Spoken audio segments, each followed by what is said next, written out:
अब जब आप रिटायर होते हैं 65 के होते हैं तो आपको राइट नाउ आज की डेट में जो कनाडा पेंशन प्लान है वो आपको 1364 मैक्सिमम आपको मिलेगा। इसके अंदर बड़ा इंपॉर्टेंट क्वेश्चन जो हमसे लोग पूछते हैं कि अगर हम कनाडा छोड़ देते हैं तो क्या हमें ओएस मिलेगा? तो इसका आंसर है यस। गारंटीड इनकम सप्लीमेंट में जो मंथली बेनिफिट है वो आपको मिलेगा $1066। अच्छा, अब मैं आपको बताऊंगी कि जब आप एज अ रिटायरी आपको किस तरह के प्रॉब्लम फेस करते हैं आप जब आप एज 65 के ऊपर पहुंचते हैं। उसके लिए कनाडा में सिर्फ 3 चीज़ें ऐसी हैं, 3 ऐसे इंस्ट्रूमेंट हैं टैक्स सेविंग करने के लिए जो हम आपको ज़रूर उसके ऊपर काम करना चाहिए। लाइफ इंश्योरेंस आमतौर पे ये समझा जाता है कि अगर आप रिटायर हो गए तो आपको लाइफ इंश्योरेंस की ज़रूरत नहीं है, जो कि 100% रॉन्ग है। जब भी तो आपको लाइफ इंश्योरेंस की ज़रूरत है, उसकी वजह ये है कि लाइफ इंश्योरेंस वो चीज़ है जो 100% टैक्स फ्री है। कि हम लोग ये समझते हैं कि हम बहुत सी प्रॉपर्टीज़ लेके अपने बच्चों के लिए छोड़ के जा रहे हैं, आपको नहीं पता होता वही प्रॉपर्टीज़ बच्चों के लिए लायबिलिटी बन जाती हैं। अगर मेरे पास एक्स्ट्रा डॉलर है, हाउ डू आई डिसाइड कि मुझे आरआरएसपी में इन्वेस्ट करना चाहिए या उसको टीएफएसए में करना चाहिए एवरी टाइम आई अर्न और सेव एन एक्स्ट्रा डॉलर? जी दोस्तों, आज की वीडियो जो है वो एक पॉडकास्ट है जो मैंने पेंशन रिकॉर्ड की प्लान है एक कैनेडियन फाइनेंशियल एडवाइजर से, शबाना, जिनके साथ मैंने पहले भी पॉडकास्ट की थी जहां उन्होंने हमको एजुकेट किया था लाइफ इंश्योरेंस के बारे में। आज की पॉडकास्ट स्पेसिफिकली है फाइनेंशियल प्लानिंग से रिलेटेड कि आपको जो है वो कैसे अपनी फाइनेंशियल प्लानिंग करनी चाहिए और उसमें क्या क्या एलिमेंट्स हैं जिसके बारे में सोचना बहुत ज़रूरी है। उसमें 2 चीज़ों पे जिसमें हम सबसे ज़्यादा बात करेंगे आज, वो है एक pension planning, which is there is certain amount of pension that you will be getting जब आप जो है वो रिटायर होंगे। तो कब आप रिटायर हों, किस तरह से अपने उस बेनिफिट को आप मैक्सिमाइज कर सकें। दूसरा जो है इट्स अराउंड टैक्स मैनेजमेंट, कि किस तरह से आप अपने आप को इस तरह से फाइनेंशियली मैनेज करें कि आपको कम से कम टैक्स देना पड़े। इसीलिए बहुत ज़रूरी है, जो कि हमारी कम्युनिटी में ज़्यादा एग्जिस्ट नहीं करता, क्योंकि हम देसी लोग जो हैं वो रिलेटिवली इतना ध्यान नहीं देते अपनी रिटायरमेंट प्लानिंग पे। रादर हमारे लिए जो है वो बच्चे हमारी रिटायरमेंट होते हैं, कि बस बच्चे हमारा मैनेज कर लेंगे और बच्चे ही हमारा इंश्योरेंस प्लान है, बच्चे ही रिटायरमेंट प्लान है।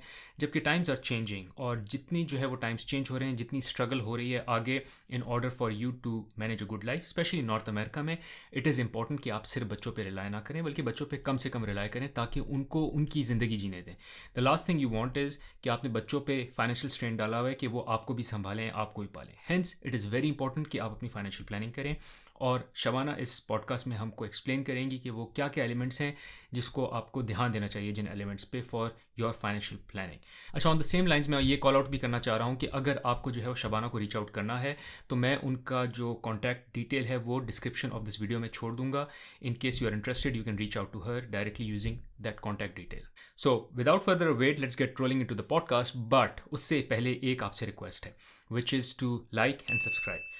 लाइक ज़रूर करें इस वीडियो को ताकि यूट्यूब को पता चले, उसके एल्गोरिदम को, कि ये एक ऐसी वीडियो है जो आपको पसंद आ रही है और जैसी मैं और वीडियोस भी बना सकूं।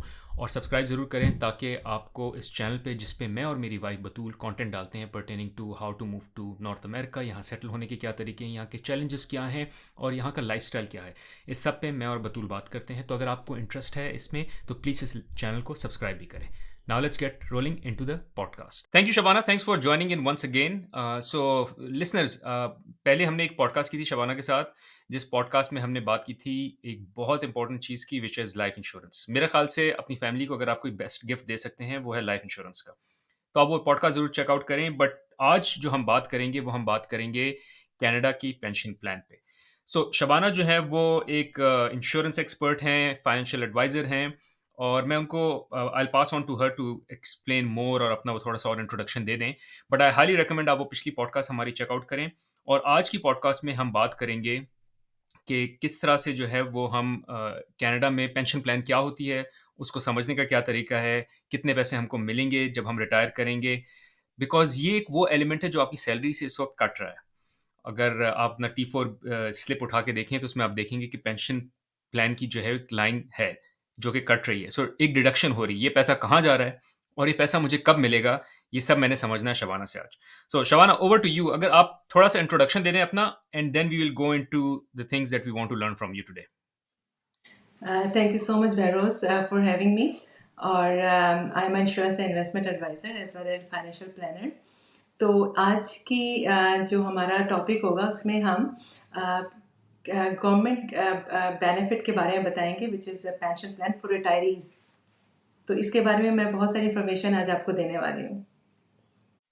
That is good, thank you. So मेरा पहला सवाल यही है शबाना आपसे, जो मैंने जिस तरह इंट्रोडक्शन में कहा कि मेरी सैलरी स्लिप पे जो है वो एक पेंशन के पैसे कुछ कट रहे होते हैं।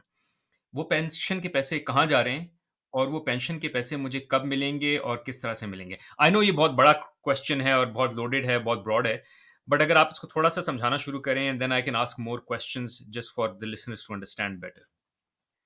सबसे पहले मैं आपको ये बताऊँगी कि हमारे यहाँ पर जितने भी हमारी जो ऑडियंस सुन रही हैं, मेजॉरिटी को मैं आपको ये बता सकती हूँ कि उनको नहीं पता कि जब कल को वो रिटायर हो जाएँगे तो उनको कौन-कौन से बेनिफिट्स गवर्नमेंट से मिलेंगे, ठीक है? तो मैं आपको बताऊँगी सबसे पहले कि जो गवर्नमेंट के बेनिफिट्स प्लान है, पेंशन प्लान, वो बेसिकली मेजर 3 है, जिसके अंदर कनाडा पेंशन प्लान है, which is CPP, OAS, which is Old Age Security, and GIS, which is Guaranteed Income Supplement. सबसे पहले हम कनाडा पेंशन प्लान की बात करते हैं। कनाडा पेंशन प्लान जो है, हर वो इंडिविजुअल जो ओवर एज 18 है इन कनाडा एंड वो काम कर रहा है, वो कनाडा पेंशन प्लान के अंदर कंट्रीब्यूट करता है, जो कि मैंडेटरी है। अगर आप एम्प्लॉई हैं तो आप अपना एम्प्लॉई का part 5.95% of your income contribute करते हैं, और आप ही के बिहाफ पे आपका एम्प्लॉयर 5.95% कंट्रीब्यूट करते हैं आज की डेट में, ठीक है? और अगर आप सेल्फ एम्प्लॉयड हैं तो आप बोथ पार्ट पे करते हैं, यानी अपना एज ए एम्प्लॉई और अपना as a employed. So now आपकी किस इनकम के ऊपर आपकी कंट्रीब्यूशन होती है? 3,500 के ऊपर कोई कंट्रीब्यूशन नहीं होती। अगर आपकी इनकम 3,500 से ऊपर है अप टू 68,500, ये कैप है। 68,500 पर ही आप मैक्सिमम कंट्रीब्यूट कर सकते हैं, विच इज़ 5.95%। ओके, अब जब आप रिटायर होते हैं, 65 के होते हैं, तो आपको राइट नाउ आज की डेट में जो कनाडा पेंशन प्लान है वो आपको 1,364 मैक्सिमम आपको मिलेगा, हर इंडिविजुअल को जो 65 की एज में ये पेंशन प्लान कलेक्ट करता है। लेकिन अनफॉर्चुनेटली होता ये है कि जो एवरेज पेंशन बेनिफिट है वो $831 हर इंडिविजुअल यहाँ पर ले रहा है। उसकी वजह क्या है? उसकी बहुत सारी वजूहत हैं। उसमें ये है कि आप मैक्सिमम यहाँ पर कंट्रीब्यूट नहीं कर रहे हैं, यानी कि मैक्सिमम आप 39 ईयर्स तक आपको कंट्रीब्यूट करना होता है टू गेट मैक्सिमम बेनिफिट। तो आप 39 ईयर्स में आपने काम नहीं किया, आपने हो सकता है 5-10 साल ऑफ ले लिया है, आप कंट्री से मूव कर गए हैं, या कोई भी रीज़न हो सकती है जिसकी वजह से आपकी मैक्सिमम कंट्रीब्यूशन हुई। दूसरे नंबर पे ये है कि अब आप जब 65 के हो गए, अब आपने सोचा कि मैं जो है बजाय 65 के मैं 70 ईयर्स पर अपनी कनाडा पेंशन प्लान लूँगा, क्योंकि I am still healthy, I am working. तो उसमें आपको ये बेनिफिट है कि जो भी आपका कनाडा पेंशन प्लान के बेनिफिट हैं, लेट्स से कि मान लीजिए $1,000 है, तो वो $1,000 42% बढ़ जाता है 70 ईयर्स पर, यानी कि $1,420 अब आपको 70 ईयर्स पर मिलेंगे। लेकिन अगर आप कहते हैं मुझे अर्ली रिटायरमेंट चाहिए, विच इज़ 1,000 आपको 65 पे मिल रहा है, अगर आप 60 पे लेंगे तो वो आपको मिलेगा 36% लेस पे, जो कि $640 होते हैं। सो बेसिकली क्या होता है कि कनाडा पेंशन प्लान को आप अर्ली रिटायरमेंट एज 60 पर भी ले सकते हैं, 65 और 70 ईयर्स पर भी, और इन बिटवीन भी। तो इस तरह से कनाडा पेंशन प्लान वर्क करता है। लेकिन इसमें एक और चीज़ मैं ये बताऊंगी कि जो कनाडा पेंशन प्लान है ये 100% टैक्सेबल है, इसको यू हैव टू पे tax on it. Got it. This is amazing information, और मेरे कुछ थोड़े से क्लैरिटी क्वेश्चंस हैं। एक तो ये बताएं, जो न्यू इमिग्रेंट है, फॉर इंस्टेंस अगर मैं आता हूँ एट एज 40 और मैं रिटायरमेंट अपनी लेता हूँ एट एज 65, तो रफली 25 ईयर्स मैंने कंट्रीब्यूट किया है इसमें, तो फिर मुझे जो है वो 1300 का मैक्स नहीं मिलेगा एज 65 पे, क्योंकि मैंने 39 ईयर्स कंट्रीब्यूट नहीं किया। Is that true? एग्जैक्टली, बिल्कुल ऐसे ही है। और इससे फ़र्क पड़ता है कि मैं जितने कम साल मैंने कनाडा में काम किया है, उतना ही कम मुझे बेनिफिट मिलेगा। सो लेट्स से अगर मैं कनाडा में आता हूँ एट एज 60 वर्सेस एज 40, सो जो बंदा एज 40 पर आया है और 65 पे रिटायर हो रहा है, उसको ज़्यादा पैसे मिलेंगे। वो बंदा जो 60 पर आया है और 65 पे रिटायर हो रहा है, उसको कम पैसे मिलेंगे रिलेटिवली। सो ये जितना मैं लेट आऊँगा या जितना कम साल मैं कंट्रीब्यूट करूँगा, उतने मेरा बेनिफिट कम से कम होता रहेगा। एग्जैक्टली, इवन कि आपने अपनी पूरी लाइफ टाइम में सिर्फ एक ही कंट्रीब्यूशन की है, तब भी you are eligible for Canada protection plan, sorry Canada pension plan, because हमारा एक और सीपीपी है, कनाडा प्रोटेक्शन प्लान। हमारी प्रोडक्ट है। So basically Canada pension plan जो है, इवन आपने एक भी कंट्रीब्यूशन की है तब भी आप एलिजिबल हैं कनाडा पेंशन प्लान के लिए। और अगेन, अब आपको टाइम ऑफ रिटायरमेंट पे कितनी अमाउंट आपको मिलेगी ये हम आपको राइट नाउ बता नहीं सकते। इसका तरीका ये है कि आप गवर्नमेंट ऑफ कनाडा या की वेबसाइट पर जाएं और वहाँ पे जाके एक एस्टिमेशन ले सकते हैं। आप अपनी इन्फॉर्मेशन डालकर, एज वगैरह डालकर वहाँ देख सकते हैं आप। और एक और चीज़ ये है कि कनाडा प्रोटेक्शन प्लान जो है वो इन्फ्लेशन के साथ ग्रो भी करता है। ये इंडेक्स्ड होता है और ये ग्रो करता है, तो हम कुछ कह नहीं सकते कि आज की डेट में अगर 1364 है तो ये आगे जाके बढ़ भी सकता है अकॉर्डिंग टू द इन्फ्लेशन। ठीक है। अच्छा, एक और आपने बात की, आपने कहा 68,000 मैक्स है, तो अगर मेरी आज 68,000 इनकम है तो उस 68,000 पे जो परसेंटेज आपने बताई 5.95 लेट्स से 5.95%। जी जी। उसका मैक्स मिलेगा। अगर मेरी इनकम जो है वो 100,000 हो जाती है तब भी मुझे वो फॉर्मूला में 68,000 पे अप्लाई करेगा, which is fine. 68,500 is the cap. ठीक है। अगर मेरी income let's say throughout my tenure of life कम रहती है, let's say it's around less than $30,000, तो भी मुझे क्या 1300 ही मिलेंगे या मुझे कम मिलेंगे? So what I am trying to ask is it relative to the contribution? So जिस बंदे ने जितना कंट्रीब्यूट किया है, even if both you and me have work for 39 years let's say, but आपकी टोटल कंट्रीब्यूशन कम है क्योंकि आपकी इनकम कम थी, मेरी टोटल कंट्रीब्यूशन ज्यादा है इन दो 39 ईयर्स क्योंकि मेरी इनकम ज्यादा थी, क्या मुझे और आपको एक जैसा ही बेनिफिट मिलेगा या नहीं? इसका आंसर मैं ये दूंगी कि जैसे आपका क्वेश्चन ये है कि आप ये पूछ रहे हैं कि मुझे टाइम ऑफ रिटायरमेंट पे कितना बेनिफिट जो है वो आपको मिलेगा। उसके तीन बेसिकली उसके रीजंस हैं जिसकी बेसिस पर आपको कनाडा प्रोटेक्शन बेनिफिट मिलेगा। नंबर एक, कितना अरसा आपने कंट्रीब्यूट किया, और नंबर टू, कितनी इनकम पे आपने कंट्रीब्यूट किया। नंबर थ्री, कब आप अपना सीपीपी बेनिफिट लेना चाहते हैं, 60%। ये तीनों चीजें काउंट करती हैं, तो ये आपका आंसर मेरा ख्याल है इसके अंदर आ गया। No, thank you. Exactly that was my question. और आपने कहा ये सारी जो है वो जो वेबसाइट आपने बताई वो मैं उसका लिंक छोड़ दूंगा डिस्क्रिप्शन में, उसमें कैलकुलेटर है जिसमें आप ये जाके कैलकुलेट कर सकते हैं और अपनी एक एस्टिमेशन ले सकते हैं कि आपको कितना मिलेगा। और कितनी इन्फ्लेशन से ये इंक्रीज करता रहता है? मतलब हर साल जो है ये अमाउंट 1300, लेट्स से आज 1300 है, कितने परसेंट से ग्रो करती है every year? It all depends. ये भी जाकर आप अपनी साइट पर देख सकते हैं कि इस वक्त तो इन्फ्लेशन ज़्यादा है, इसीलिए जैसे अभी 1364 है, लास्ट ईयर ये कम था, उससे लास्ट ईयर और भी कम था। इट डिपेंड्स, जितनी इन्फ्लेशन के हिसाब के अकॉर्डिंग ये सेट होता है। Got it. अच्छा, इसमें एक चीज मुझे और ये बताएं कि ये 1300 इज पर मंथ और per year? Per month. Per month, okay, that's good. अच्छा, ये मुझे एक चीज़ और इसमें ये समझाएं कि ये जो अमूमन कहा जाता है कि गवर्नमेंट पे जितने जैसे जैसे जो अवाम है वो ज़्यादा ज़्यादा एज करेगी, गवर्नमेंट पे लोड आएगा because they will have to make pension payments to more people. Have you ever thought about this कि इसमें कोई रिस्क होगा कि बाय द टाइम मैं 65 पे हूं तो गवर्नमेंट बोले भाई हमारे पास तो पैसे ही खत्म हो गए, अब जो है वो we don't have any more money to pay you any pension and hence अपना खुद गुजारा करें। Is have you ever thought about that risk कि आपने कहीं पढ़ा है या ये सिर्फ बातें न्यूज़ की बट कभी होगा नहीं?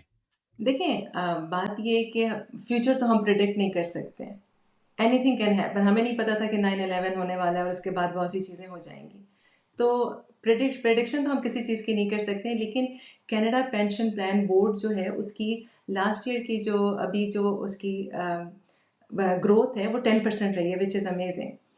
तो यहाँ पर जो सीपीपी प्लान है वो फंडेड है थ्रू आम लोगों के लिए। और मुझे लगता नहीं है कि ऐसा होगा जैसा कि हमें अभी भी हमारी इकोनॉमी पे, क्योंकि ये इंटीग्रल पार्ट है हमारे रिटायरीज के लिए जिन्होंने सारी लाइफ काम करके जो कंट्रीब्यूशन किया है। नहीं, I would agree with you as well, क्योंकि अगर तो ज़्यादा आवाम जो है वो if there is a bigger population जो कि ओल्ड है, तो उन्होंने आखिर में वोट भी तो देना है। तो अगर गवर्नमेंट ये अनाउंस कर देती है कि अब से जितने भी लोग हैं जो कि ओवर एक्स एज हैं उनको पेंशन नहीं मिलेगी, तो प्रॉब्ली वो गवर्नमेंट जो है वो अगली बारी जीतेगी भी नहीं। So I think because the bigger size of the population would be there. So I know I've been reading about this, but I think government कुछ ना कुछ इस पे हल निकाल ही लेगी। Coming back to the calculation, आपने कहा 5.95% है रफली 68,000 का। अगर मैं 5.95% 68,000 का करूं तो बनता है 340 पर मंथ। ये $340 जो है ये मेरा एम्प्लॉयर दे रहा है, मेरी जेब से नहीं जा रहा। ये आप सो 5.95% आपने देना एज ए एम्प्लॉई और 5.95% आपके एम्प्लॉयर ने देना आपके बिहाफ पे। अगर आप एज ए एम्प्लॉई हैं, अगर आप सेल्फ एम्प्लॉयड हैं तो बोथ आपने अपना भी देना और एम्प्लॉयर का दोनों साइड का आपने खुद देना है। तो बेसिकली 5.95% भी ये 2024 की कंट्रीब्यूशन है। पिछले से पिछले साल ये और भी कम थी। तो इट डिपेंड्स, टाइम के साथ साथ चीज़ें जैसे चेंज होती जाती हैं every year. CPP plan, OS, GIC contribution की चीज़ें एक जैसी नहीं रहती। दूसरे नंबर पे हम आ जाते हैं, अगर आप इजाज़त दें तो ओएस के बारे ओएएस के बारे में बताती हूँ। अब ओल्ड एज सिक्योरिटी जो है वो क्या चीज़ है? ओल्ड एज सिक्योरिटी जो है is not a contributory plan. ठीक है, तो ओल्ड एज सिक्योरिटी के अंदर दो चीज़ें बहुत इंपॉर्टेंट है। नंबर एक, आपका कैनेडियन सिटीजन होना ज़रूरी है या कोई legal resident of Canada. Number two, आपका how long have you been in Canada, like आपको एटलीस्ट 10 ईयर्स आपको कनाडा में रहना है, रह चुके हों आप, या फिर और मैक्सिमम बेनिफिट के लिए आपको 40 ईयर्स कनाडा में रहना होता है। और इसका जो मैक्सिमम बेनिफिट है वो है $713 मंथली, और ये आपको एज 65 पर ही मिलता है, आप उससे पहले नहीं ले सकते। और सबसे अच्छी बात इसके अंदर ये है, ये ऑटोमेटिक विड्रॉल है, यानी इसके पास आपके लिए एक लेटर आता है सीआरए की तरफ से कि आप अपना ओएस अप्लाई करें, जबकि सीपीपी ऑटोमेटिक नहीं है, इसको आपने अप्लाई करना होता है। दूसरी बात ये है कि ओएस के अंदर एक चीज़ है जिसे कहते हैं क्लॉ बैक। क्लॉ बैक जो है वो, अगर आपकी इनकम $90,997 है आज की डेट में, तो उसके ऊपर अगर आपकी इनकम हो जाती है तो आपका ओएस बेनिफिट जो है वो रिड्यूस होना शुरू हो जाता है, और अप टू $142,000 पर आपका ओएस ज़ीरो हो जाता है। इट मीन्स कि सर्टन अमाउंट के ऊपर अगर आप पहुंच चुके हैं तो आपको ओएस नहीं मिलेगा, यानी कि 142,000 के ऊपर ओएस आपका ज़ीरो हो जाता है। दूसरी बात ये है कि इसके अंदर अगर आप ये कहते हैं कि जी मैं जो है वो कनाडा 65 के ईयर्स पर आप आके आपने ओएस लेना शुरू कर दिया। इसके अंदर बड़ा इंपॉर्टेंट क्वेश्चन जो हमसे लोग पूछते हैं कि अगर हम कनाडा छोड़ देते हैं तो क्या हमें ओएस मिलेगा? तो इसका आंसर है यस। उसके लिए दो रिक्वायरमेंट है। नंबर एक तो आपका कैनेडियन सिटीजन होना या लीगल रेजिडेंट ऑफ कनाडा होना ज़रूरी है। दूसरे नंबर पर ये है कि जिस दिन आप कनाडा से लीव करते हैं उससे पहले आपका 20 ईयर्स कनाडा में रहना ज़रूरी होता है। उसकी बेस पर आपको ओएस कंट्री से बाहर भी मिलता है। इसकी और भी डिटेल है जो मैं आपको यहाँ पे नहीं बताऊँगी, it will be very long, और मैं आपको सिर्फ बेसिक चीज़ें बता रही हूँ कि ओएस जो है इट्स काइंड ऑफ एक सीपीपी के साथ एक जो है हमारी सप्लीमेंट और ऐड हो जाती है, जिससे आपका पेंशन बेनिफिट बढ़ जाता है। Correct. Yeah. No, makes sense. Okay. Very clear. I'm very clear on this. And good you shared this as well. अब आ जाते हैं, अनलेस आपके पास में और डिटेल्स हैं शेयर करने की, अगर नहीं तो ये लेट्स एक मूव चीज़ और मैं आपको बताऊंगी कि लाइक सीपीपी ओएस भी टैक्सेबल है, यू हैव टू पे टैक्स ऑन इट। और टैक्स वही जो आपका ब्रैकेट होगा जिस हिसाब से, जी सो हाँ, जितने आपने वो मैं कहा। सो आपको मज़ीद इसके बारे में आगे बताऊँगी। इसमें कैन आई चूज कि मुझे कितना सीपीपी निकालना है या कितना ओएस निकालना है या नहीं? For instance what I am saying is कि गवर्नमेंट ने कहा कि आपका मंथली ओएस या ओएस है 30, सीपीपी है 1300। मैं कहूँ मुझे पहले 5 साल 1300 नहीं चाहिए, बट मुझे आखिरी 10 साल जो है वो 2000 चाहिए। इज दैट नहीं, possible? Can I play with those numbers और नो? ये बिल्कुल पॉसिबल है कि आप इसको डिले कर सकते हैं, अर्ली विड्रॉ कर सकते हैं, बिल्कुल, लेकिन कैलकुलेशन गवर्नमेंट आपको खुद करके बताएगी कि आपको कितना मिलेगा। तो मान लीजिए 65 पर आपके आके कहते हैं कि जी मेरे $1000 मैं एलिजिबल हूँ सीपीपी के लिए, लेकिन मैं $1000 लेना नहीं चाहता, मैंने 70 ईयर्स पे लेना है। तो 70 ईयर्स पे आपका 42% इंक्रीज हो जाएगा, तो आपको $1420 मिलेंगे। Same thing OS. ओएस में भी अगर आप 65 पे नहीं लेते और आप कहते हैं मैंने 70 पे लेना है, तो वो आपका ग्रो कर जाएगा, वो इनकम आपको बढ़ी हुई मिलेगी। Got it. Very clear. Cool. Thank you. Let's move on to GIS. अच्छा, अब मैं आपको बताती हूँ जीआईएस के बारे में। GIS basically guaranteed income supplement है, जो कि लो इनकम वालों के लिए, ठीक है।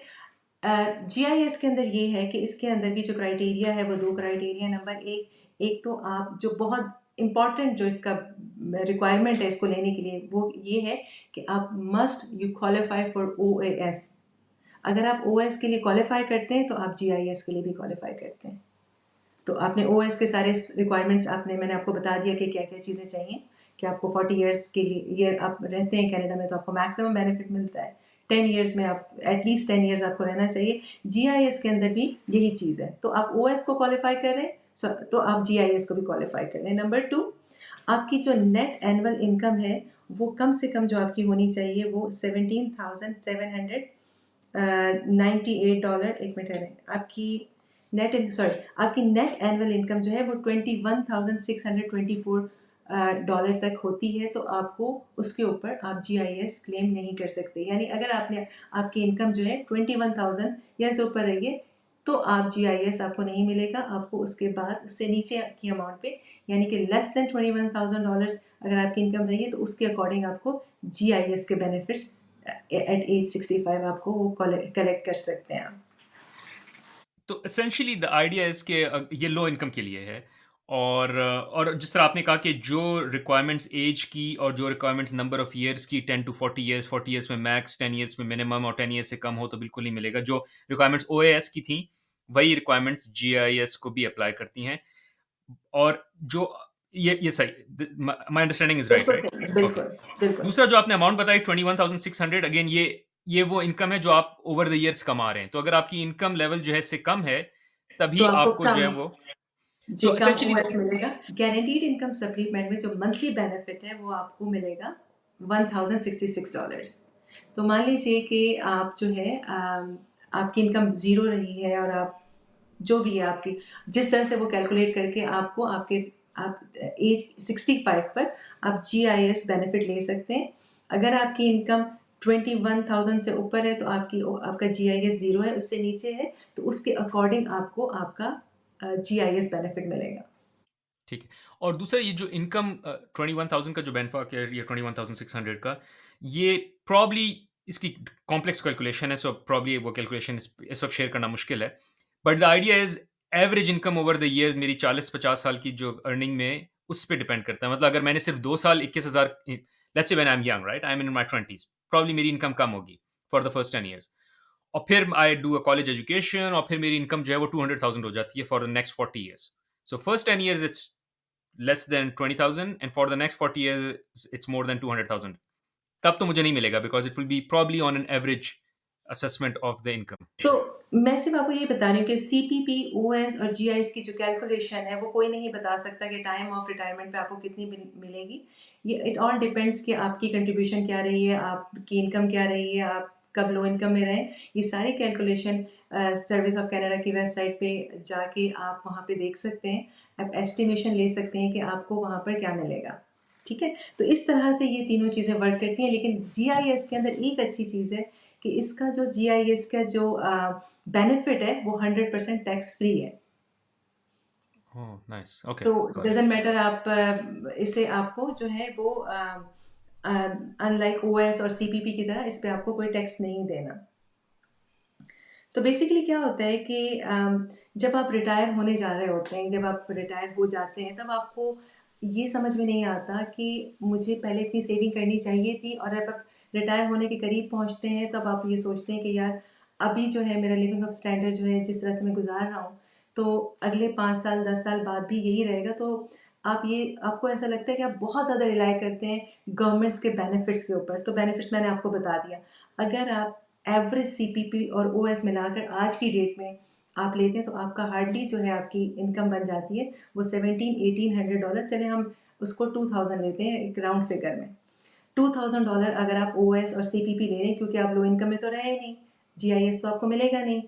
अब क्या होता है कि according to statistics of Canada हर इंडिविजुअल जो है उसकी जो आज के दौर में एक एवरेज इनकम जो है वो आपकी जो हाउस होल्ड है वो $5,000 5,300 है, जिसके अंदर आपकी ग्रोसरीज, आपका रेंट, आपका मॉर्गेज, आपकी कार की पेमेंट या टैक्सेस और सारी चीज़ें मिला के और भी बहुत सारी जो आपके रोज़मर्रा के खर्चे होते हैं उनको मिला के $5,000 तक बनता है। तो मान लीजिए कि आप आज रिटायर हो जाते हैं और आपको CPPS और CPP और OS मिला के आपको $2,000 अगर आपको मिल रहा है तो 5,000 आपका आज की डेट में आपके एक्सपेंस हैं। तो बाकी के 3,000 आप कहाँ से लाएंगे? तो उस वक्त जो है वो आप लैग कर रहे होते हैं। इसके लिए आपका बहुत ज़रूरी है कि आप अच्छे फाइनेंशियल प्लानर के साथ बैठें और अपना जो भी आपका फाइनेंशियल प्लानिंग इस तरह से करें कि रिटायरमेंट के टाइम पे आपको ये प्रॉब्लम्स ना हो और आप स्ट्रेस में ना आ जाएं कि अब क्या होगा। तो उससे पहले ही आप जो है आप किसी अच्छे फाइनेंशियल प्लानर के साथ बैठ के इसकी फाइनेंशियल प्लानिंग करें। इसीलिए गवर्नमेंट ऑफ कनाडा ने बहुत सारे सेविंग के टूल्स निकाले, जिसके अंदर आरआरएसपी है, टीएफएसए है, ठीक है, जिसके अंदर आप कंट्रीब्यूट करके आप, अगर आपके आरआरएसपी का रूम फुल हो चुका है और अगर आप टीएफएसए में, TFS is a very good tool जिसके अंदर आप टैक्स फ्री सेविंग अकाउंट जिसे कहते हैं, जो कि नाम से ही ज़ाहिर है जिस पे आपने टैक्स नहीं देना, वहाँ पर आप अपना सेविंग अकाउंट खोलें। अगर आपको नहीं समझ में आ रहा है क्या करना है तो आप एक काइंड ऑफ इस तरह का सेविंग अकाउंट ओपन करें जिसके अंदर आपके हर महीने आपके अकाउंट से ऑटोमेटिकली जो है $200-500 आपके सेविंग अकाउंट में चला जाए और रिटायरमेंट के टाइम पे यू हैव इनफ इनकम जिसके अकॉर्डिंग आप जो है अपना लिविंग ऑफ स्टैंडर्ड सेम रख सकें जो आज की डेट में है। इसीलिए हम आपको ये बताते हैं कि अपनी रिटायरमेंट को जो है आप अपना सेव करें कि कल को अगर आप रिटायर होते हैं तो आपका लाइफस्टाइल तो चेंज नहीं होगा, बल्कि क्या पता, जैसे अभी तो वीकेंड सिर्फ सैटरडे संडे को होता है तो हम इंजॉय करते हैं, लेकिन रिटायरमेंट के टाइम पे आपके 7 डेज वीकेंड ही होंगे। तो आप उस वक्त आपके खर्चे आ, मैं ये तो नहीं कह रही बढ़ जाएंगे, लेकिन कम नहीं होंगे। आप बहुत सी चीज़ें तो नहीं छोड़ सकते। आप, आपको घर में रहना है और आपको मॉर्गेज भी चाहिए, रेंट भी देना है, या फिर आपको ग्रोसरी के लिए आपको पे भी करना है। इसी तरह से स्टैटिस्टिक्स ऑफ कनाडा ने ये बताया कि हर इंडिविजुअल जो कि 60-65 तक का है उसके ऊपर अप्रॉक्सीमेटली $400,000 तक का डेट है। वो डेट किस चीज़ का है? जिसके अंदर मोर्गेज है, जिसके अंदर लाइन ऑफ क्रेडिट है, क्रेडिट कार्ड्स हैं, और तीसरा जो है वो कार लोन है। तो ये डेट्स जो हैं वो आपके चलते ही रहते हैं, ठीक है। और मान लीजिए कि अगर आपने कोई एक्स्ट्रा प्रॉपर्टी वगैरह ली हुई है तो उसके डेट्स भी हैं, और उस बीच में जो है अगर आपकी डेथ हो जाती है या कुछ हो जाता है तो वो आप अगली जनरेशन को भी डेट में छोड़ के जा रहे हैं, और आपने कोई प्रॉपर प्लानिंग नहीं की हुई है तो आप तो प्रॉब्लम फेस कर ही रहे हैं, साथ में आपकी नेक्स्ट जनरेशन है जो आपके बच्चे, वो भी प्रॉब्लम फेस कर रहे हैं। Shamana, this is amazing. I'll go deeper into TFSA, RRSP. पर मैं एक बात व्यूअर्स को बताता चलूं कि it is so important to have goal settings, कि आपको पहले तो ये पता होना चाहिए कि मेरा गोल क्या है, मुझे क्या अचीव करना है। और I think it's becoming more and more clear to me कि for an average individual financial planner बहुत लाजमी है। मैं अब तक फाइनेंशियल प्लानर को इस तरह से समझता था कि it is all about them teaching me कि इन्वेस्ट कैसे करना है पैसा। आई थिंक वो बहुत छोटा पोर्शन है। उससे बड़ा पोर्शन जो है वो प्लानिंग है, विच इज़ वेरी इंपॉर्टेंट, कि मैं कब रिटायर होना चाहता हूँ। मैं जब रिटायर होना चाहता हूँ तो मैं कितने पैसे पे रिटायर हो सकता हूँ, जिसमें कितने पैसे मेरे इन्वेस्टमेंट से आएंगे, कितने पैसे मेरे पेंशन से आएंगे, ओएस से आएंगे, and so on so fourth. और मेरा गैप कितना रह जाता है या गैप नहीं रहता। और अगर गैप नहीं रहता इसका मतलब ये कि मुझे आज, मैं शायद ज़्यादा सेव कर रहा हूँ and I can just do less saving and I can live with it, या मुझे और सेव करना है क्योंकि मेरा गैप है। और ये चीज़ें आपको जितनी जल्दी पता चल जाएं उतना बेहतर है, बिकॉज आप उसी के हिसाब से एक्शन ले सकते हैं कि यार मुझे ज़्यादा अप सेव करना है, या मुझे अपनी इनकम को ठीक करना है, या सेविंग्स को ठीक करना है, या इन्वेस्टमेंट्स को ठीक करना है, ताकि मैं वो गोल रीच कर सकूं। मैंने शबाना ये देखा है कि बहुत से लोग जो हैं उनको यही नहीं पता होता कि उनको कितने पैसे चाहिए for them to retire. They have no idea, let alone कि रिटायर कब होना है, किस तरह से होना है। और ये वो वाली चीज़ें जो स्पेशली प्रॉब्ली देसीज में शायद रिलेटिवली ज़्यादा है, क्योंकि हम लोग फाइनेंशियल लिटरेसी हमारे में कम होती है, कि वो कॉन्सेप्ट नहीं होता कि मैं डॉक्टर के पास चेकअप कराने जाऊं तो कुछ निकल ही ना आए, इसलिए मैं डॉक्टर के पास चेकअप कराने जाता ही नहीं, इस डर से कि कुछ निकल ना आए। जबकि which is such a bad idea, right? Because you need to go to your doctor regularly, ताकि आपको पहले से पता चल जाए कि कोई मसला आने वाला है, सो यू कोर्स करेक्ट। तो इसीलिए मैं फाइनेंशियल प्लानर से इस डर से बात नहीं करता, और ये मेरे साथ हो चुका है। There was a time when I would open an Excel file, put in the numbers, और मैं इतना डर जाता था कि I would just close it, और मैं कहता था अगले साल कर लेंगे या बाद में सोचूंगा इसके। And that's the issue, which is you really need to talk to a financial planner or someone who can advise you, saying कि this is the way to reach your end goal। बेशक अगर उसमें there is a gap, and if there is a gap you rather know the gap now, ताकि आप सारा course correct अभी कर लें, otherwise you will be in big big big trouble. So thank you for saying that. और मैं इस पे दिन ब दिन ज्यादा ज्यादा कन्विंस हो रहा हूँ, and I continue to tell people that they need to do their planning, either they do it themselves या फिर कोई फाइनेंशियल प्लानर की हेल्प लें जैसे आप हैं, जो कि ये हेल्प करके जो है वो they can advice. Because do it yourself भी हो सकता है, बट उसके लिए you have to study a lot, you have to read a lot, you have to understand a lot. और अगर आपके पास टाइम है, पैशन है, सो गुड। बट अगर टाइम पैशन नहीं है, so you go to an expert. So thank you for sharing this. अच्छा, अब मैं आपको बताऊँगी कि जब आप एज़ अ रिटायरी आपको किस तरह के प्रॉब्लम फेस होते हैं करते हैं आप, जब आप एज 60-65 के ऊपर पहुँचते हैं। तो उसमें 3 तरह की प्रॉब्लम है। एक तो डेट प्रॉब्लम है जो मैंने आपको बता दिया, ठीक है? जिसके अंदर आपका के पास आपका जो लिविंग ऑफ स्टैंडर्ड अभी अभी आप उस तरह से आपकी इनकम नहीं है, जो भी आप गवर्नमेंट के बेनिफिट्स पे रिलाई करके बैठे हुए थे, वहाँ से तो इतने नहीं मिल रहे। दूसरी बात ये कि अगर जैसे कि आज की आप अगर आप if you live longer still you need money, ठीक है?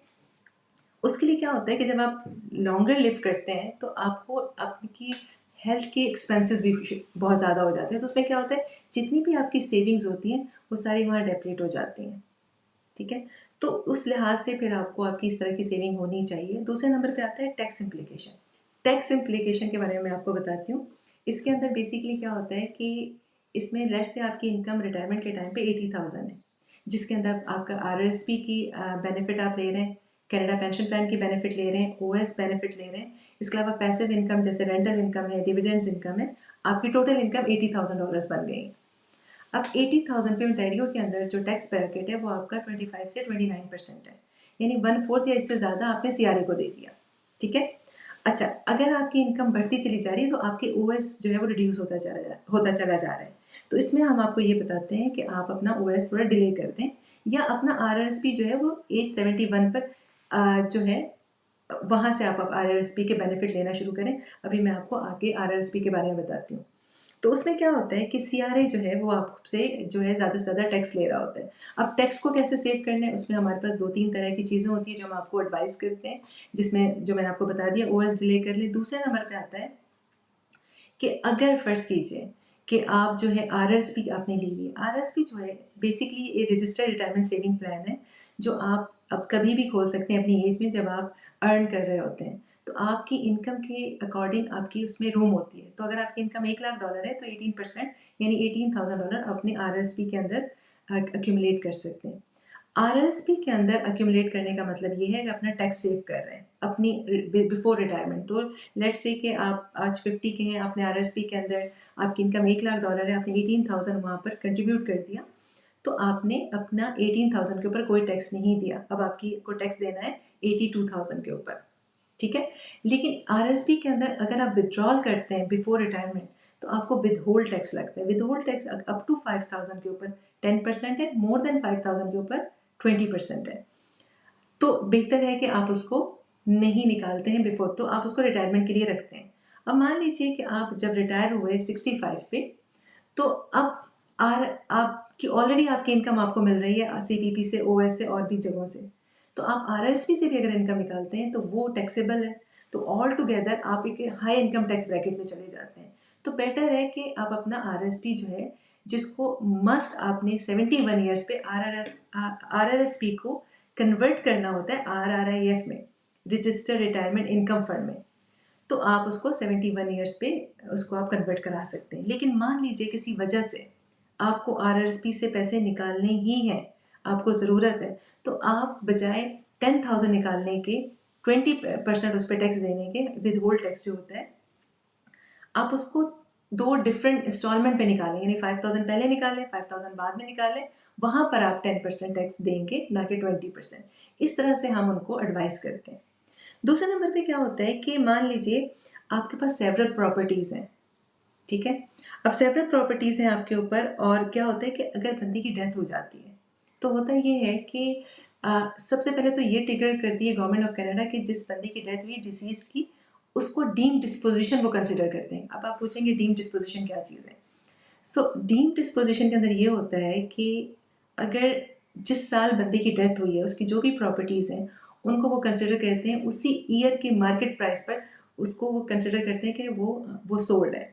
तो मान लीजिए अगर आपकी $1 मिलियन की प्रॉपर्टी है और वो अ, उसी साल उसकी वर्थ 1 मिलियन है लेकिन ली आपने 500 की थी, तो वो उसके ऊपर जो कैपिटल गेन टैक्स लगेगा, यानी 500,000 के ऊपर 50% कैपिटल गेन टैक्स है, लेस देन 250,000 पे आज की डेट में, जो कि आपको पता है कैपिटल गेन टैक्स जो है वो बढ़ा दिया है गवर्नमेंट ऑफ कनाडा ने 50% से 66%, अगर आपका कैपिटल गेन टैक्स $250,000 से अप है। वो अलग एक डिस्कशन है, वो जो कि आजकल की न्यूज़ में बहुत इस वक्त पॉपुलर है, लेकिन मैं आपको सिर्फ ये बताना चाह रही हूँ, जो कैपिटल गेन टैक्स अराइज होता है टाइम ऑफ डेथ, वो इज़ ह्यूज। तो इसलिए मैं आपको ये बताना चाह रही हूँ कि जब आप रिटायरमेंट की एज पे पहुँचते हैं, अगर आपकी सेवरल प्रॉपर्टीज़ हैं, उसमें से कुछ प्रॉपर्टीज़ डिस्पोज ऑफ करके उसको अपनी ज़िंदगी में ही आप उसको उसके लिए जो है आप उसको कंट्रीब्यूट अपने बच्चों के साथ या अपनी फैमिली के साथ उसी वक्त करें, क्योंकि बाद में जो टैक्स की कॉम्प्लिकेशंस हैं वो आपको ना पड़े। इसी तरह से जब डेथ हो जाती है, तो अगर आपके आरएसपी के अंदर $500,000 पड़े हैं, तो वो आपकी इनकम में शामिल होते हैं, तो आपको 250,000 के ऊपर टैक्स देना पड़ेगा।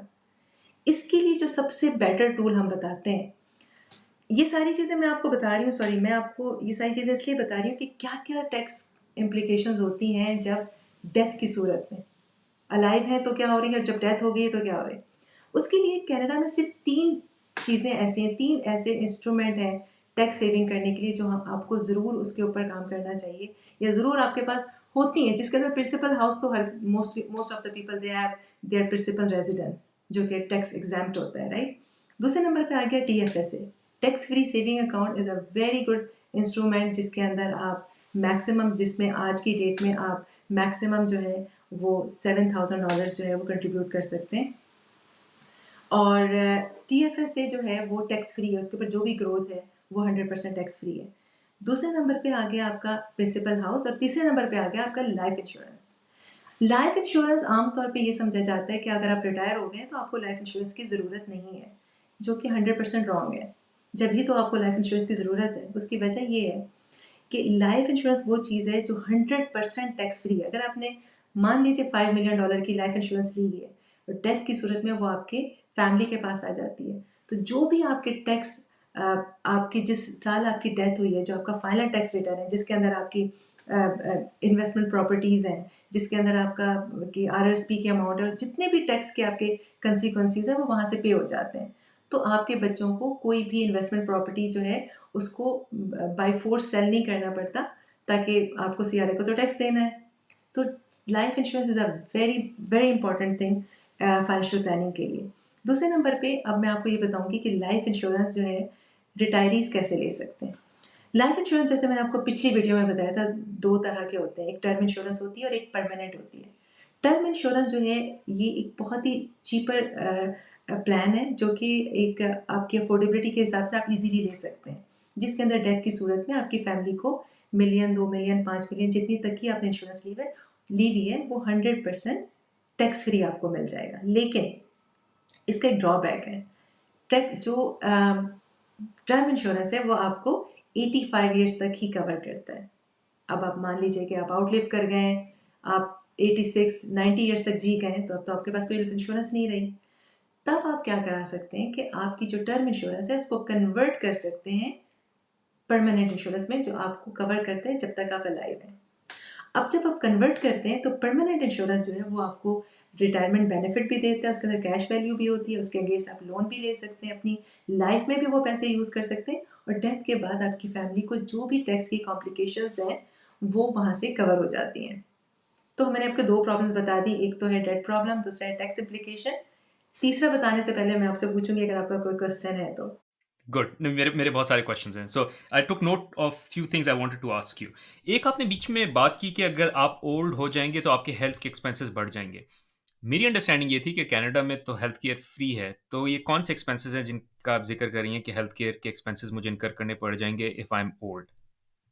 ओके, तो वैसे तो यहाँ पर मोस्ट ऑफ द थिंग्स जो है वो आपकी कवर है, लेकिन अगर आप हाई इनकम टैक्स ब्रैकेट में हैं तो गवर्नमेंट आपके बहुत से बेनिफिट कवर नहीं करती। For example?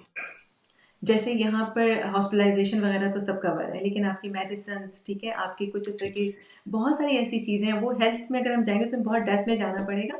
तो बहुत सी ऐसी चीज़ें हैं जो कनाडा गवर्नमेंट कवर नहीं करती। वैसे तो हॉस्पिटलाइजेशन और ये सारी चीज़ें यहाँ पर कवर हैं, लेकिन सोचिए कि अगर आप कोई ऐसी मेडिकेशन या इंजेक्शन ले रहे हैं जो कि $10,000 की है या $20,000 की पर मंथ आप यूज़ कर रहे हैं, तो उस वक्त क्या होगा। Got it, make sense. अच्छा, दूसरा सवाल मेरा ये है विच इज़ RRSP रिलेटेड। आपने कहा कि RRSP को अगर मैं वक्त से पहले निकालूंगा, रिटायरमेंट से पहले, तो मुझे उस पर विद होल्डिंग टैक्स देना पड़ेगा which could range between 5 to 20%। सिर्फ विदहोल्डिंग टैक्स देना पड़ेगा या इसके ऑन टॉप मेरा जो करंट टैक्स रेट है वो भी अप्लाई करेगा इस पे? एग्जैक्टली मैं वो बिल्कुल बताने जा रही हूँ आपको। बेसिकली क्या होता है कि लेट्स से आप 29% टैक्स ब्रैकेट में हैं, लेट्स से, तो आपका विद होल्ड टैक्स अगर 5,000 विड्रॉ किए तो आपका 10% तो विद होल्ड टैक्स सीआरए ने रख लेना राइट अवे, ठीक है, तो रिमेनिंग आपको मिल जाएगा। लेकिन जब at the end of the year आप टैक्स फाइल करेंगे तो आप क्योंकि हाई इनकम टैक्स ब्रैकेट में, तो जो रिमेनिंग आपका टैक्स है वो आप at the end of the year tax file करते हुए आप पे करेंगे, क्योंकि वो बट आपके इनकम में शामिल हो गए। Got it. But it will be eventually a delta. For instance, what I'm trying to say is 10% तो मेरा कट जाएगा at the time I'm taking the money out. और मेरा let's say tax bracket है 30%. So eventually the final liability would be another 20%. तो 10% मेरा cut गया है withholding में और जो balance liability है वो 20% की which is 30 minus 10. Okay, this is very clear. और अगर और यही आप समझाना चाह रही हैं कि आरआरएसपी जब आप विड्रॉ कर रहे होंगे तो वो भी आपकी इनकम का हिस्सा बन जाएगा और वो भी टैक्स पे कंट्रीब्यूट करेगा। तो ऐसा ना हो कि आप सारे पैसे एक साथ ही निकाल रहे हो कि आरआरएसपी भी निकाल रहे हैं, आप जो है वो सीपीपी भी ले रहे हैं, ओएस भी ले रहे हैं। तो वो जो बेनिफिट आपने आरआरएसपी में कंट्रीब्यूट करके कमाया है वो सारा लूज हो जाए। फॉर एन इंडिविजुअल जिसने कभी टीएफएसए में लेट्स से इन्वेस्ट ना किया हो जो कि टैक्स फ्री है और उसने जितने भी पैसे हैं वो अपने आरआरएसपी में इन्वेस्ट किए हो from day one two day and, और लेट्स से मेरे आरआरएसपी में I don't know I make a number 2 million जमा हो गए बिकॉज मैंने इन्वेस्ट भी किए हैं और वो ग्रो भी किया है और करते करते दैट्स ऑल आई हैड। अब वो 2 मिलियन को मैंने निकालना है एज 65 से, लेट्स से मेरी लाइफ एक्सपेक्टेंसी है 85, तो वो 15 साल पे मैंने वो 2 मिलियन निकालने हैं जो कि बड़ा मुश्किल होगा निकालना बिकॉज 15 साल पे 2 मिलियन निकालना जो है वुड मीन कि वो इनकम लेवल बहुत हाई हो जाएगा और उस वजह से टैक्सेशन हाई हो जाएगी। So I think you need to work out the balance between के कितना आप आरआरएसपी में कंट्रीब्यूट करें और कितना टीएफएसए में करें because after a certain point in time over contribution in RRSP may seem good in the year you are contributing क्योंकि आपको टैक्स की सेविंग हो रही है, बट इवेंचुअली वो सारी टैक्स की सेविंग जो है वाइप आउट हो सकती है अगर उसमें इतना पैसा जमा हो गया है कि आप उसको इस तरह से निकाल रहे हैं कि you eventually are paying at same tax which you paid initially or even more tax. And hence the point which is it's very important to do that financial planning now so you know कि आपने कितना पैसा कहाँ-कहाँ contribute करना है। Exactly इसीलिए आपको एक अच्छे एक्सपर्ट फाइनेंशियल प्लानर की ज़रूरत होती है जो आपके साथ बैठ के आपको बताए कि आप कहाँ कहाँ किस किस सेविंग टूल्स में जो है आपको पैसे डालने हैं, कहाँ पर आपको कितनी लाइफ इंश्योरेंस चाहिए और ये सारी चीज़ें। इसीलिए हमें एक एक्सपर्ट फाइनेंशियल प्लानर की ज़रूरत होती है और इसीलिए हम आपको इसके बारे में सारी चीज़ें बता रहे हैं। अब आपका कोई और क्वेश्चन है तो फिर मैं आप Shabana, these were my questions. So you continue with what you were sharing and then मेरे और questions होंगे तो मैं आपसे पूछता रहूँगा। जी, जी। अब मैं आपको बताऊँ कि स्टेट प्रॉब्लम्स क्या होती हैं। तो मान लीजिए कि एक कपल है एंड बोथ आर रिटायर्ड। अब उनके पास एक प्रिंसिपल रेज़िडेंस है जो कि $5 मिलियन वर्थ रखता है। अब उन्होंने सोचा कि मेरे तो 2 बच्चे हैं, अब हमारी डेथ हो गई तो बच्चों के नाम पे उन्होंने बिल बनाया और बच्चों को नाम पे प्रिंसिपल रेज़िडेंस बच्चों के नाम पे कर दिया। वैसे भी वो रोल ओवर वो वैसे भी बच्चों को ही मिलना था। अब जब डेथ हो जाती है तो अब वो 2 बच्चे जो हैं, उनमें से एक बच्चा जो है वो ये कह रहा है कि मुझे इस घर में नहीं रहना है, इसको सेल करके हाफ एंड हाफ कर लेते हैं। लेकिन जो दूसरा बच्चा है वो ये कहता है कि नहीं, इसको जो है हमने इसके अंदर रहना है। तो ये दो बोथ किड्स जो हैं they are fighting with each other, ठीक है? अनलेस कि वो कोर्ट में जाके वो इसको ले जाते हैं और एंड में कुछ रिजल्ट भी नहीं आता और सारे लॉयर्स के पास पैसे चले जाते हैं। तो इसके लिए ये है कि अगर आप लाइफ इंश्योरेंस ले लेते हैं $5 मिलियन की, जिसके अंदर 2.5 आपका एक you have a son and you have a daughter, तो एक बेटे को आप 2.5 मिलियन के लिए बेनिफिशियरी बनाए और दूसरे 50% फॉर योर डॉटर। अब क्या होता है जब ये डिस्प्यूट शुरू हो जाती है तो एक बच्चा जो है वो दूसरे बच्चे का शेयर बाय कर सकता है। वो 2.5 मिलियन अपने दूसरे भाई को देके वो पूरे का पूरा हाउस अपने नाम पे कर सकती है और वो बच्चा वो 2.5 मिलियन लेके उसे किसी भी एन्युटी के प्रोडक्ट में लगा के वहाँ से मंथली पेमेंट वहाँ से ले सकता है। तो ये बहुत ज़रूरी है इसको समझना कि हम लोग ये समझते हैं कि हम बहुत सी प्रॉपर्टीज़ लेके अपने बच्चों के लिए छोड़ के जा रहे हैं। आपको नहीं पता होता वही प्रॉपर्टीज़ बच्चों के लिए लायबिलिटी बन जाती हैं। ना वो टेनेंट को डील कर सकते हैं, ना उनको फिर ये समझ में आती है सेल कैसे करना है, क्या करना है। बिकॉज़ आपने तो अपनी लाइफ में उस बच्चों को उसके लिए सोच के लिया। तो होता क्या है कि वो एंड अप जाके कोर्ट में अगर 2-3 बच्चे हैं, you never know what's going to happen in the future. तो बेहतर ये होता है कि बजाय बच्चों को कॉन्डो वगैरह लेके या कोई हाउस लेके आप गिफ्ट करें, बेहतर ये है कि अगर आप उनके लिए एक अच्छी लाइफ इंश्योरेंस ले लें 2 मिलियन $5 मिलियन तक की, और उनको 100% टैक्स फ्री उनको गिफ्ट करते हैं अगर आप, तो वो उनके लिए ज़्यादा बेटर रहता है, और उसकी वर्थ भी ज़्यादा होती है, उसकी फ्लेक्सिबिलिटी भी होती है, और वो लिक्विड कैश होता है। अच्छा, ये इंटरेस्टिंग पॉइंट है। इसमें मुझे ये बताएँ कि आप अगर अपनी प्रॉपर्टी या अपना बैंक अकाउंट इवेंचुअली डेथ के बाद अपने किड्स को ट्रांसफ़र करते हैं, तो उसपे कोई टैक्स लगता है या नहीं? आपकी जो प्रॉपर्टी होती है, आपका जो प्रिंसिपल रेज़िडेंस होता है, वो तो टैक्स से एग्ज़ेम्प्ट होता है। लेकिन उसके बाद जितनी भी आपकी प्रॉपर्टीज़ होती हैं, जितनी भी चीज़ें होती हैं, वो जो होता है, वो आपकी फैमिली को जब मिलता है, तो उस पे 100% उसी साल कैपिटल गेन टैक्स आपको पे करना होता है सीआरए को। और जितनी भी आपकी आरएसपी अकाउंट वग़ैरह हैं, इट ऑल डिपेंड्स। अगर तो आपकी वाइफ़ के नाम पे आपका आरएसपी है, तो वो रोल ओवर वाइफ़ के आरएसपी में हो जाएगा, आरएसपी टू आरएसपी में होगा। और अगर आपके बच्चे जो हैं वो इंडिपेंडेंट हैं, तो उनको टैक्स पे करना पड़ेगा आरएसपी के लिए। अदरवाइज़ हर चीज़ के ऊपर यहाँ पे टैक्स है। अगर टैक्स नहीं है तो वो लाइफ इंश्योरेंस है, टीएफएसए के ऊपर आपने कोई टैक्स नहीं देना, और आपकी प्रिंसिपल रेजिडेंस जो है वो टैक्स से बचा हुआ है। अदरवाइज़ हर चीज़ पर टैक्स है, और जिस साल बंदे की डेथ होती है उस पे जो भी उसके नाम पे प्रॉपर्टीज़ हैं, इन्वेस्टमेंट्स हैं, जो भी चीज़ है, सब के ऊपर टैक्स है। और अगर आपने विल नहीं बनाया हुआ, तो आपका probate fee, executive fee, there so many other fees जो है उसके अंदर अटैच हो जाती हैं। Wow. So this is great because what you're saying is कि लाइफ इंश्योरेंस एक ऐसा तरीका है जिससे आप टैक्स फ्री अपने बच्चों को वेल्थ ट्रांसफर कर सकते हैं एज अगेंस्ट आपने जो है बाकी एसेट्स रखे हो बिकॉज वो बाकी एसेट्स पे सब पे टैक्स लगेगा and again it becomes very important कि और टैक्स इश्यूज शवान टैक्स ऐसा नहीं है कि कोई 10-15% का टैक्स है टैक्स जो है वो 10 से 40% तक रेंज करता है एग्जैक्टली सो ये वो नहीं है कि इसमें आपने अगर छोटी सी कोई मिस्टेक कर दी तो ठीक है 5-10% का जो है वो एरर हो गया the error can be as high as a 40% error on your capital gain which makes sense. Thank you. So this is great. If you have more to share, you can continue sharing. वरना मेरे पास एक question है related to. So एक सवाल मेरा ये है and which is going back, which is between RRSP and TFSA. So अगर मेरे पास एक्स्ट्रा डॉलर है, how do I decide कि मुझे RRSP में इन्वेस्ट करना चाहिए या उसको TFSA में करना चाहिए every time I earn or save an extra dollar? Again जब आप हमारे पास आते हैं और हमसे कहते हैं आप हम आपने हमारे साथ टीएफएसए या आरएसपी अकाउंट खोलना है, तो हम आपका नीड एनालिसिस करते हैं, ठीक है? हम आपकी इनकम, आपका लाइफ़स्टाइल और फ्यूचर में आपकी नीड क्या है? अगर तो अब ये थोड़ा-सा हट के टॉपिक हो गया रिटायरी से। अब इसमें ये है कि अगर तो आप फर्स्ट टाइम होम बायर हैं, तो हम आपको ज़रूर कहेंगे आप आरआरएसपी अकाउंट खोलें इफ़ यू हैव रूम, ठीक है? और अभी गवर्नमेंट ने एक और नया अकाउंट इंट्रोड्यूस किया है, which is called FHSA, first time home buyer saving account, ठीक है? उसमें आपकी लिमिट होती है $8,000, मैक्सिमम 40,000 लाइफ टाइम। तो अगर आप फर्स्ट टाइम होम बायर है, तो उसको हम हटा देते हैं। लेकिन अगर आप ये पूछ रहे हैं कि अगर आप अब लेने जा रहे हैं, अगेन जब हम नीड एनालिसिस करते हैं, तो अगर आपका नियर फ्यूचर आपका प्लान है कि आपने ट्रैवल करना है, या आपने कोई ऐसी चीज़ अगले 2-4 सालों में आपने, तो हम आपको ये एडवाइस करते हैं कि सर्टेन अमाउंट आप आरएसपी में डालें और सर्टेन अमाउंट आप टीएफएसए अकाउंट में डालें। टीएफएसए अकाउंट में जब आप डालते हैं, तो वो टैक्स फ्री है, उसके ऊपर जो भी ग्रोथ है वो टैक्स फ्री है, वो कभी भी आपको उसके ऊपर कोई टैक्स नहीं देना। तो उस तरह से हम आपकी नीड एनालिसिस करके हम आपको ये एडवाइस करते हैं कि आपने कहाँ डालना है।